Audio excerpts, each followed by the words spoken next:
তৃণ মানে কি? ঘাস।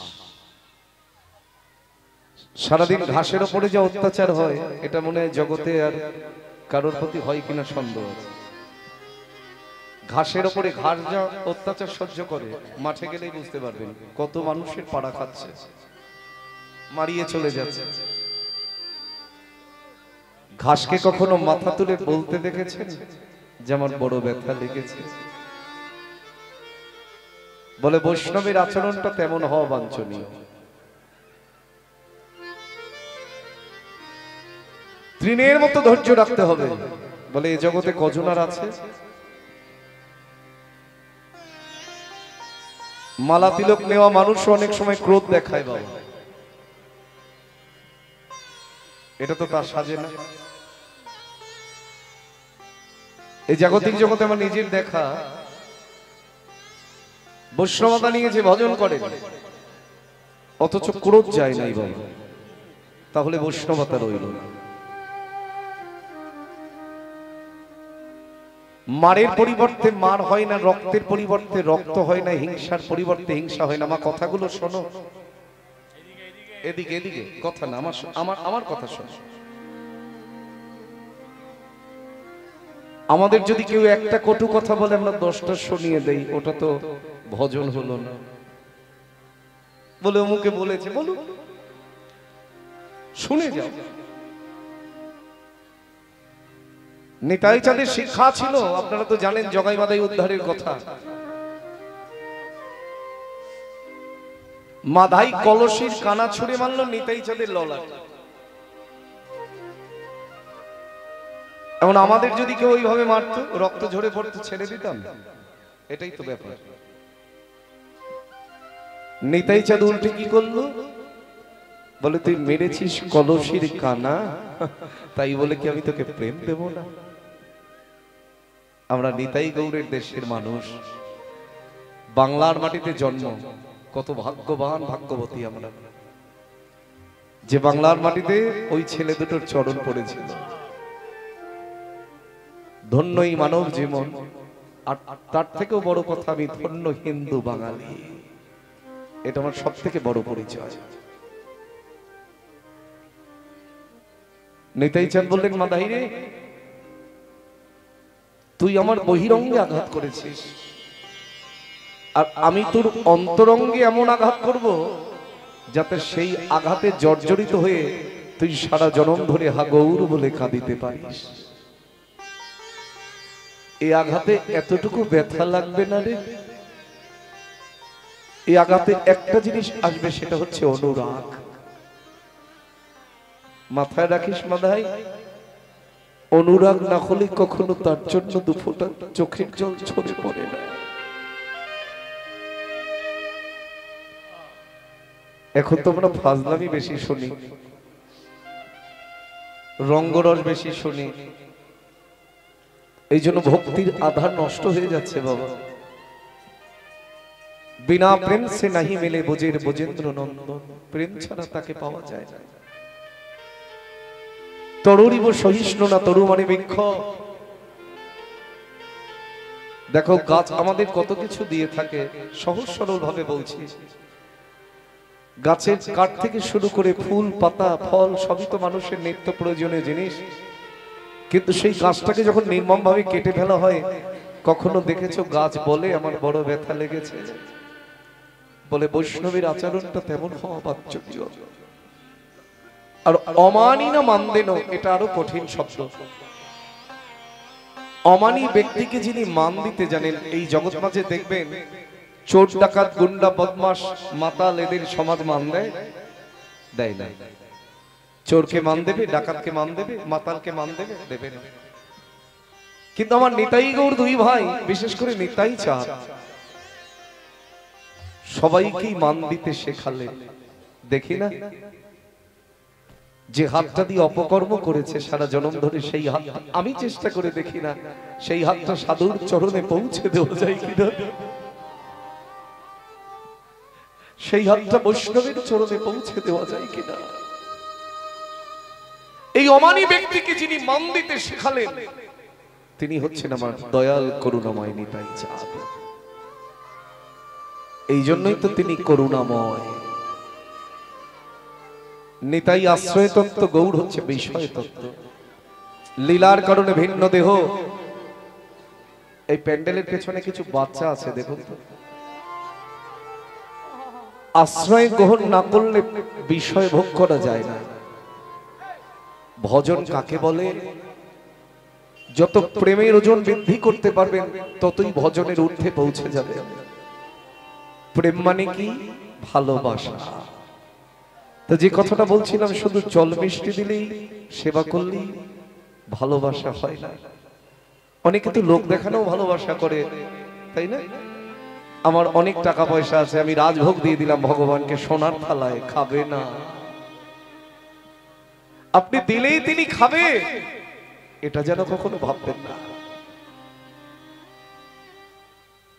বলে যা যা কিছু দিচ্ছি সব তো আমারই সৃষ্টি করা। এই বিশ্ব ব্রহ্মাণ্ড মাঝে তোরাময় যা যা কিছু দিয়ে সেবা করছি সব আমার সৃষ্টি করা। আমি সবকিছু সৃষ্টি করি, কিন্তু একটা জিনিস আমি সৃষ্টি করতে পারলেও করি না, সেটা যতক্ষণ সে না চাইবে আমি দেই না। সবকিছু আমার সৃষ্টি করা, কিন্তু তোদের কাছে যে বস্তুটা আছে ওটা আমার সৃষ্টি করা হলেও ওটা আমি যাকে তাকে দেই না। যদি কেউ আমার কাছে মুক্তি চাই আমি মুক্তি দিয়ে দেই, কিন্তু ভক্তি সহজে না চাইলে আমি কখনো ভক্তি প্রদান করি না। তাই যেমন মালা তিলক নিয়েছেন, ভজন করেন, আহ্নিক করেন, মালা জপ করেন, এই যে বৈষ্ণবের পদাবলী এক একখানা অমৃতের খণ্ড। যে অমৃত পান করে সেই জানে অমৃতের স্বাদ কেমন হয়। তো যিনি পদাবলী খানি রচনা করেছেন তিনি বৈষ্ণব জগতের চূড়ামণি একজন নক্ষত্র। তিনি হলেন ছিল নরোত্তম দাস ঠাকুর মহাশয়। নরোত্তম, নরের মধ্যে যিনি উত্তম, মানুষের মধ্যে যিনি শ্রেষ্ঠ, যিনি ঠাকুর মশাই আখ্যা পেলেন, জগৎবাসী সবাই তাকে ঠাকুর মশাই বলে ডাকে, অথচ তার পদবী ছিল দত্ত। মাথায় রাখুন, পদবী দত্ত, অথচ তিনি ঠাকুর মশাই। শুনেছেন দত্ত কোন ব্রাহ্মণ আছে? তার মানে মহাপ্রভুর সংসারে কে দত্ত, কে দাস, কে সরকার, কে হালদার, কে বোস, জাতের কোনো বিচার নাই। জাত বলতে একটাই জাত, আমরা সবাই কৃষ্ণের সংসারের জাত। ঠাকুর মশাই আখ্যা পেয়ে গেলেন, কারণটা কি জানেন? তার হৃদয়টা ছিল নিতাই গৌরের প্রেমে পরিপূর্ণ। মহাপ্রভু অপ্রকট হবার পরে এগুলো জানা বড় প্রয়োজন। আমার শ্রী গুরুদেবের মুখাশ্রিত বাণী, আমার দীক্ষা গুরু হলেন নিত্যানন্দ প্রভুর 13তম বংশধর প্রভুপাদ ছিল রতন কৃষ্ণ গোস্বামী, নবদ্বীপ বলদেব মন্দির। তোমার শ্রী গুরুদেবের মুখাশ্রিত বাণী এগুলো ভাগবত প্রবচনের মধ্যে তিনি বলেন। জানা প্রয়োজন সনাতন ধর্ম কাকে বলে। আমরা সবাই বলি সনাতন ধর্মের মানুষ। সনাতন মানে কি? সনাতন যা চিরন্তন সত্য, এর মধ্যে মিথ্যার প্রতিশ্রুতি নাই। এখন আপনি আমি যদি মিথ্যা বলি সেটা আমাদের দুর্ভাগ্য, তিনি তো শেখান। সনাতন যা চিরন্তন সত্য, যা ছিল, যা আছে, যা থাকবে। এই সনাতন ধর্মের মহাপ্রভু চলে যাওয়ার পরে, লীলা সম্পন্ন করবার পরে, অপ্রকট হবার পরে, প্রকট মানে কি একটু না ভাঙিয়ে দিলে বোঝা যায় না সব গ্রাম বাংলার মানুষ।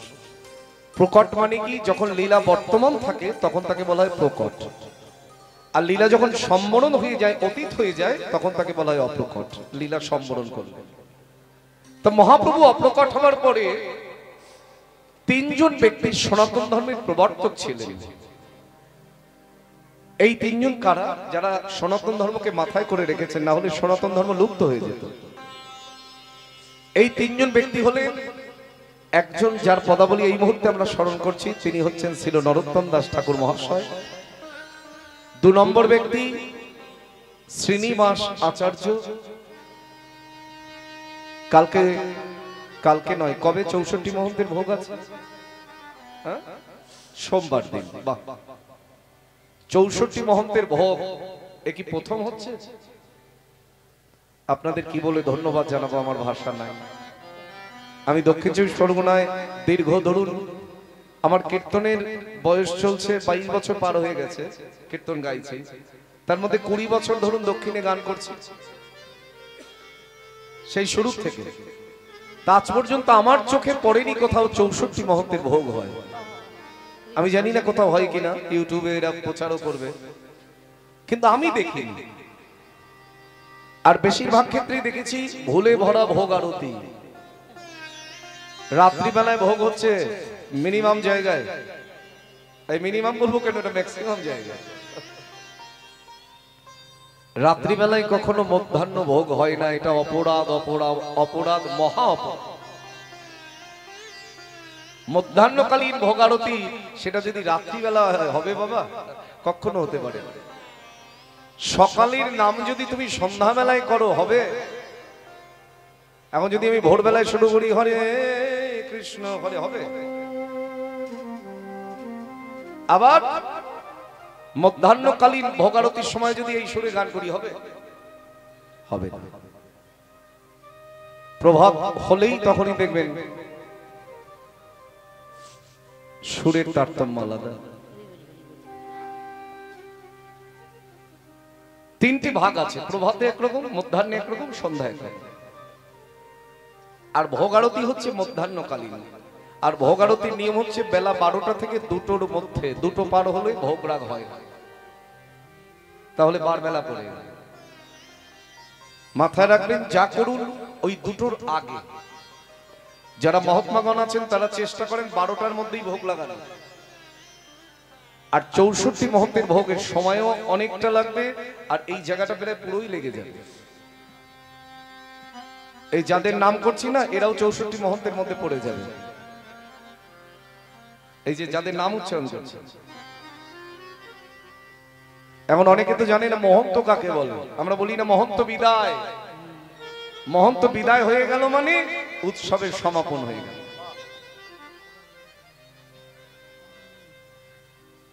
এই 64 মহন্তের সেবা এই কলিযুগে যেমন আছে, মহাপ্রভু প্রচলন করেছিলেন, সেবার অপরাধ আছে, কিন্তু মাথায় রাখবেন। আমরা তো প্রতি ক্ষেত্রেই ভুল করি, ঠিক কোনটা করি জানি না বাবা, সবই ভুল। সেবা যেমন আছে, 64 মহন্তের সেবার অপরাধও কিন্তু তেমনি আছে। ভুল কিন্তু জীবের জ্ঞানেও হয়, অজ্ঞানেও হয়, কিন্তু মাথায় রাখবেন জ্ঞান পাপীর কখনো ক্ষমা হয় না। অজ্ঞানে যদি কেউ অপরাধ করে তার ক্ষমা ভগবান করতে পারেন। আমরা অনেকেই আছি জ্ঞান পাপী, জানিয়া শুনিয়া বিষ খাই না, জেনে শুনে বিষ খাই। তাই যারা 64 মহন্তের ভোগ করবেন সবাইকে সাধুবাদ জানিয়ে বলছি, সুশৃঙ্খল ভাবে সেবা করবেন, কারণ এর মধ্যে অপরাধ হয়ে যায়। আমরা তো এমনি অপরাধী, তবে চেষ্টা করছেন, এটা অনেক অনেক অনেক অনেক বড় পাওয়া। আমি আসবো পরে 64 মহন্তের ভোগের কথা নিয়ে। তো এই যে নামগুলো উচ্চারণ করছি, একটা হচ্ছে ছিল নরোত্তম দাস ঠাকুর মহাশয়। দেখবেন কালকে চিত্রপট দেওয়া হবে, কালকে না পরশুদিন, আজকে শনিবার। প্রত্যেকটা চিত্রপটের সামনে একটি করে আসন থাকবে আর একটি করে সেবার থালা থাকবে। সেখানে কিন্তু আমার চিড়ে ভোগ বা অন্ন ভোগ দেওয়া হয় না, সবই হচ্ছে মিষ্টি, বিভিন্ন রকমের মিষ্টি আর কি, মালপোয়া, লুচি, পুরি, এইরকমই করা হয়। আমি আগাগোড়াই দেখে এসেছি, আমাদের বলদেব মন্দিরে তো প্রতি বছরই হয়। তো এই যে সনাতন ধর্মের 3 জন প্রবর্তক, তার মধ্যে একজন হচ্ছেন ছিল নরোত্তম দাস ঠাকুর মহাশয়। 2 নম্বর ব্যক্তি হচ্ছে, কি নাম বলেছি, শ্রীনিবাস আচার্য। বাহ। আর 3 নম্বর ব্যক্তি হচ্ছেন প্রভু শ্যামানন্দ। এর মধ্যে দুজনের পদবী কি, একজন দত্ত, আর শেষের জন যার নাম বললাম তার পদবী কি ছিল জানো? শ্যামানন্দ প্রভুর পদবী কি? হরি বল, হরি বল। 64 মহন্তের ভোগের সময় দেখবেন এদের সবার চিত্রপট আছে। ব্রাহ্মণের ছেলে হয়ে পাশে বসতে পারলো না। আর এদের কারোর পদবী দত্ত, কারোর পদবী মণ্ডল। শ্যামানন্দ প্রভুর ছোটবেলার নাম ছিল দুঃখী মণ্ডল। হৃদয় চৈতন্য ঠাকুরের কাছ থেকে দীক্ষা গ্রহণ করবার পরে তার নাম হয়েছিল কৃষ্ণদাস। তাই যখনই তাকে কেউ নাম জিজ্ঞাসা করতেন, দুটোকে একসঙ্গে করে বলতেন, আমার নাম দুঃখী কৃষ্ণদাস। পরবর্তীকালে জীব গোস্বামী পাদের কাছ থেকে ভজন শিক্ষা লাভ করবার পরে তার নাম হয়েছিল কনক মঞ্জুরি। এই মঞ্জুরি ভাবাপন্ন না হলে কৃষ্ণ ভজন হয় না। একটা বললে আর একটা চলে আসে আসে কিন্তু ওই আজগুবি গাল গল্প নয় বাবা, সব ভজনের কথা। মঞ্জুরি কাদের বলে? সখীর আনুগত্যে সেবা।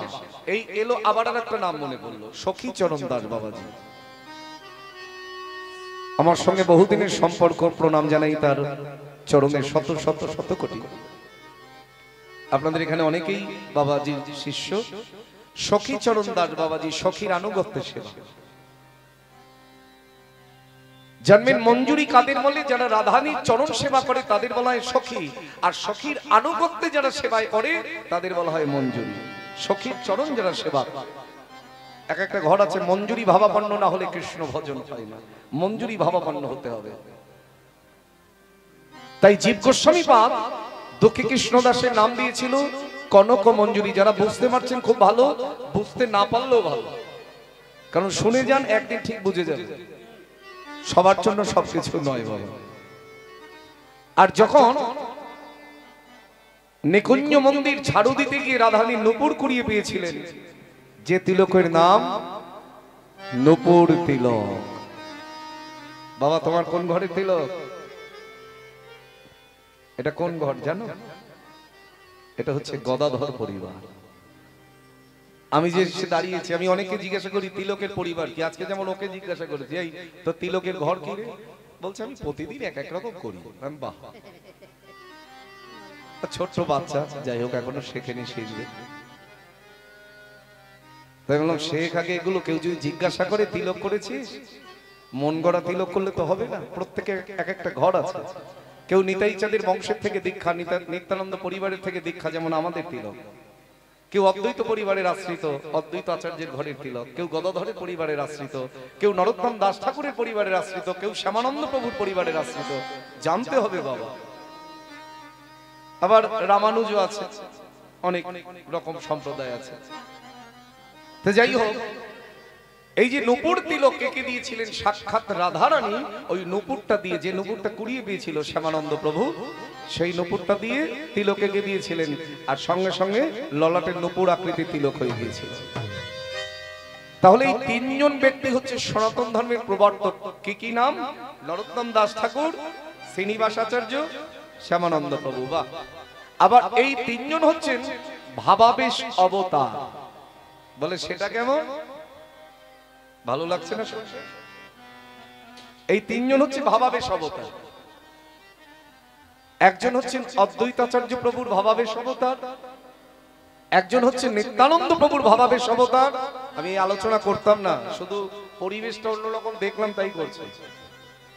আর একজন হচ্ছেন আমার নিত্যানন্দ প্রভুর ভাবাবেশ অবতার। নিত্যানন্দ প্রভুর ভাবাবেশ একজন, অদ্বৈতাচার্য প্রভুর ভাবাবেশ একজন, আর মহাপ্রভুর ভাবাবেশ একজন। এর মধ্যে কে কোনটা? মাথায় রাখবেন, অদ্বৈতাচার্য প্রভুর ভাবাবেশ অবতার ছিলেন প্রভু শ্যামানন্দ। আমার মহাপ্রভুর নিত্যলীলার সঙ্গী হয়েও, যিনি মহাপ্রভুর থেকে 52 বছরের বড় ছিলেন, অদ্বৈতাচার্য প্রভু, যিনি না কাঁদলে গৌরহরি আসতেন না, যিনি গঙ্গাজল তুলসী দিয়ে আমার গৌরহরিকে আনয়ন করেছিলেন, সেই অদ্বৈতাচার্য প্রভু, তিনি মহাপ্রভুর নিত্যলীলার সঙ্গী হয়েও প্রভুর সম্পূর্ণ লীলা রসটাকে, ওই অপ্রাকৃত লীলা রসকে সম্পূর্ণরূপে আস্বাদন করতে পারেন নাই বলে আক্ষেপ রয়ে গেল, আমি আবার জন্ম নেব। তাই তিনি অদ্বৈতাচার্য প্রভুর ভাবধারা নিয়ে জন্মগ্রহণ করলেন কোথায়? মেদিনীপুর জেলার ধারেন্দ্র বাহাদুরপুর গ্রাম,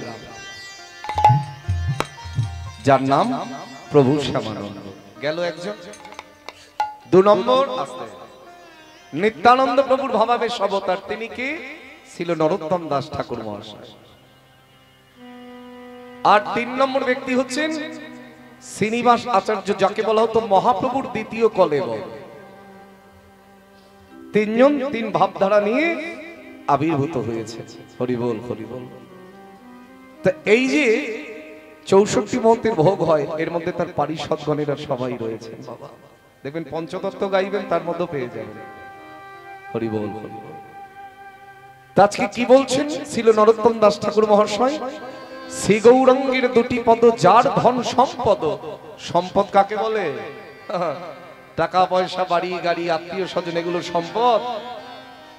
আর ওগুলো যদি সম্পদই হবে, তাহলে ওগুলো পড়ে থাকবে, আমি কেন চলে যাব? সম্পত্তি নিয়ে যাব।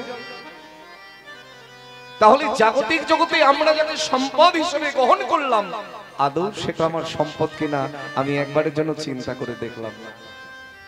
মহাজন বলছেন একমাত্র সম্পদ যে বোঝে সে আগে আসে, যে বোঝে না, বলছে না যে আগে আসবে সে আগে যাবে। দুর্গাপ্রসন্ন পরমহংসদেবের এখানে গানের কথা ছিল, সময় হলো গেল বেলা, ছেড়ে দে তোর পুতুল খেলা। আমরা রঙ্গমঞ্চে অভিনয় করতে করতে কখন যে সন্ধ্যা ঘনিয়ে এলো আর লক্ষ্য করি নাই বাবা। আমার জীবনের সূর্য যে কখন অস্ত চলে যাবার পথে বসে আছে, না পারলাম তাকে ধরতে, না পারলাম তাকে ছাড়তে। ধরা ছাড়ার মধ্যে পড়ে জীবনটা চলে গেল। সবকিছু আঁকড়ে ধরে পড়ে রইলাম, শুধু নিতাই গৌরীর চরণ দুখানি থেকে বঞ্চিত হয়ে গেলাম। সময় হলো গেল বেলা, ছেড়ে দে তোর পুতুল খেলা। একটু ছাড়ার চেষ্টা করো, যত ধরবে তত দেখবে তুমি আর ছাড়তে পারছো। শেষে কুলি পাবি না করলে খেলা,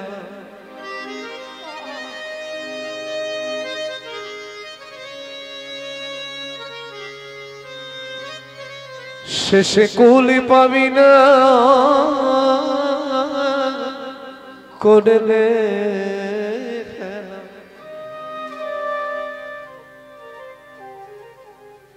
ও ঘাটে রইবে না তরি,